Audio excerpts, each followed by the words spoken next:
you often struggle to focus on one thing? Do you also have a monkey mind which is hovering from this to that to that to that all the time? Do you have problem in remembering things or forgetting things when it needed to? Do you react than responding? Do you have an impulsive behavior where you impulsively eat, impulsively shop, impulsively watch TV or Netflix for that matter, or whatever? I mean, that for that matter. If any of these questions is true for you, then maybe the mindfulness is the answer for you. Here I am to help you with some mindfulness tips and how you can achieve mindfulness state. What exactly is mindfulness and why you should even care about it. Welcome to DeekshaLife channel. I hope you find some relevant content which you can apply in your life and bring the changes. To start with, as Simon Sinek said, let's start with why. Why we should do that. Why? Because you cannot live in survival mode all the time. You have been living, we all have been living in a survival mode. What is survival mode? Survival mode is fight or flight situations. Yeah, do you always, either you are fighting with the situation or you are running away from it? If either of the two you are doing at your home or at your work, anywhere, wherever you are, then you are in a survival mode all the time. You have to now shift from survival mode to creator mode.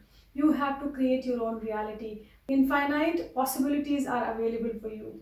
You need to tap into that, and that is where mindfulness comes very handy. So while we understood why we should do this, now let's go for what it is, what mindfulness is. So mindfulness, metaphorically, if I have to say, if you can imagine a car which has four wheels, so mindfulness has four aspects. Each aspect is important. Any of the three, if we are able to do any three also, it's not enough. You have to make sure that all four aspects are taken care all the time, and that is when your car will run smoothly, and that is when you will achieve mindful state. What are those four aspects? Mindfulness by definition is paying attention on purpose in the present moment in a non-judgmental way. Let me repeat it. Paying attention in the present moment on purpose in a non-judgmental way. What does it mean? It means that you are paying attention to this moment where you are right now. Whatever is happening around you, whatever is happening around you, you are paying attention to this, and on purpose, intentionally you are doing it. Not that because you have nothing to do and you are staring at screens. That is not being aware. That is not paying attention. While we are in a conversation, we most of the time keep nodding our head, but actually we are not here. So that is not paying attention. That is just nodding head. And in a non-judgmental way. Last part is most important. Okay, while you observe, don't judge it. Neither you need to judge yourself or others. Neither you have to judge the situations nor the surroundings. Nothing. Just observe. Just observe. And if you can do that, then you are in a mindfulness state. And how do we achieve that? So now that comes to the last part of it, third part of it, which is how do we achieve mindfulness states? So one of the most important thing which you can do is slow down, slow down. There are thousands of thoughts going in your mind all the time. You can't even observe them. It's like fast reel going on, fast images just passing through your eyes, and you feel like it's a movie going on. That's how the movie is. It's a fast reel which keeps going in front of your eyes. So thousands and thousands and thousands of thoughts are going across your mind. You're not even able to observe them. So best is to slow down. When you slow down, when you actually physically slow down, mentally slow down will come later. Just physically slow down. Just reduce the amount of engagements you have. Prioritize your work. Have higher priority things which you need to finish. Just finish those things and see if you have limited time, and if you have anything left in your time, then you can do the second level priority stuff. Otherwise, don't touch those things. Just stay at a high priority stuff and just finish that and relax. After that, you don't need to do anything. This will help you slowly reduce the number of thoughts. It will reduce the number of frames which are moving. And when the frames reduce, then you are able to observe. When the thoughts pass, you are able to observe them. That is what mindfulness teaches us.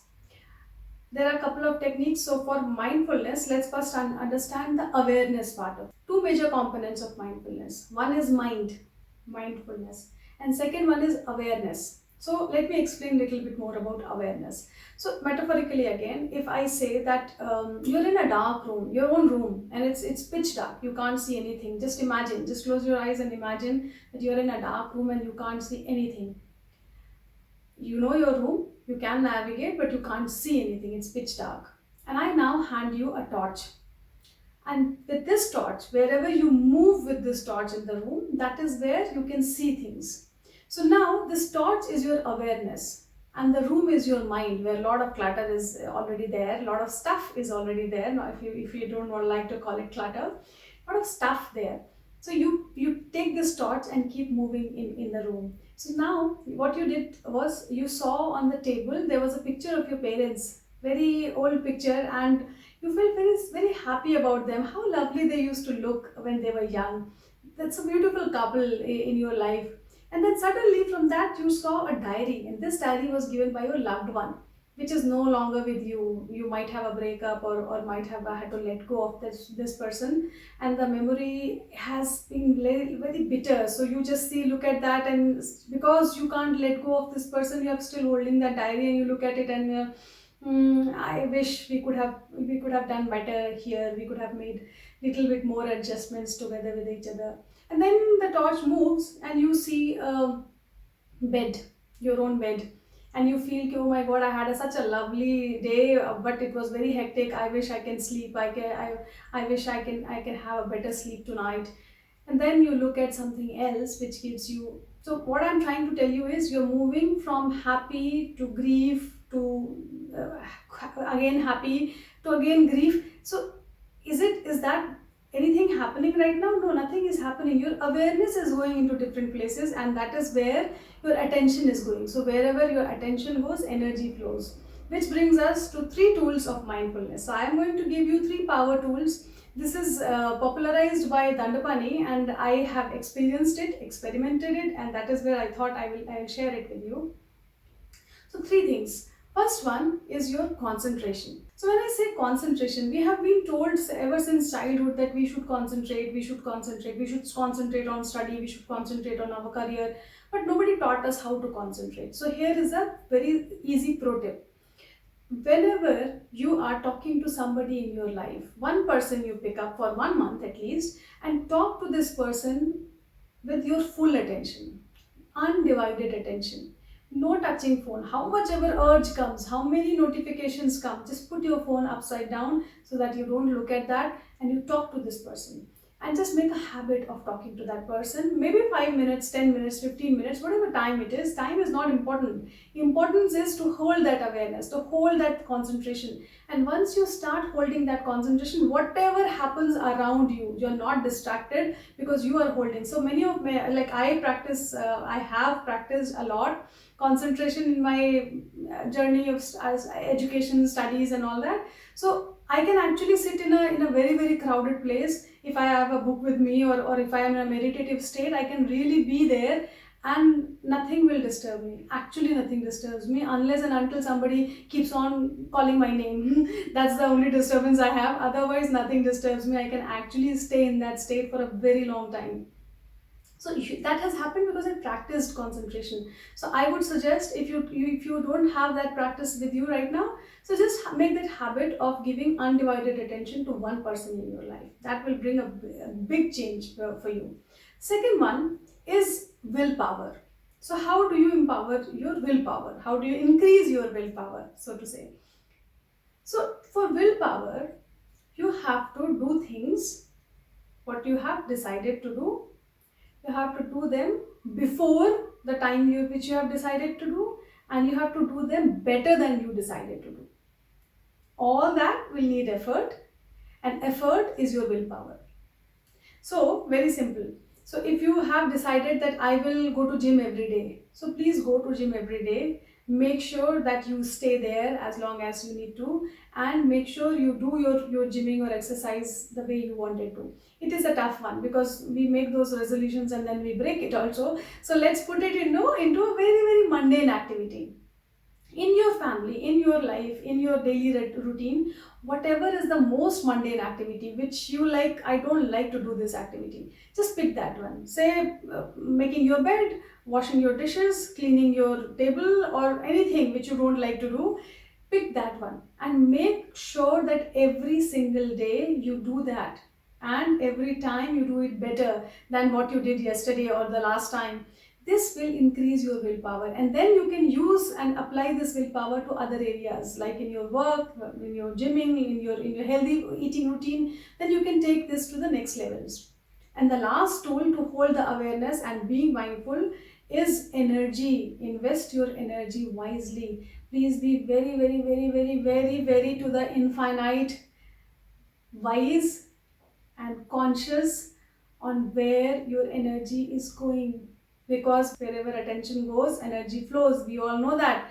Let's understand it more from a quantum physics perspective. So quantum physics says in the electron cloud, electron is available in infinite positions. Wherever the observer observes, the electron fixes its position. So it's like there are thousand possibilities of anything happening in your life. Every day there are thousand possibilities happening in your life. But wherever your attention goes, if you put your attention in grief, the grief starts happening.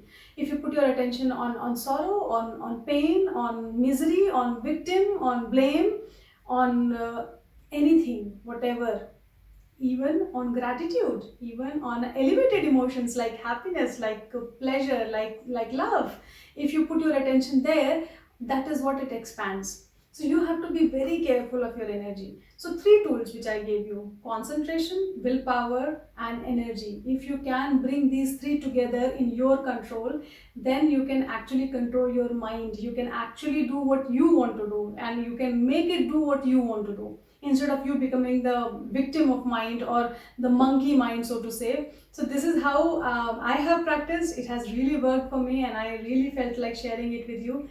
Do let me know what are your practices, and if these tools work for you, then also it will be really nice to hear from you. Other methods of mindfulness are there, definitely, like mudras, like chanting, like meditation, like yoga, like dancing, so many of them.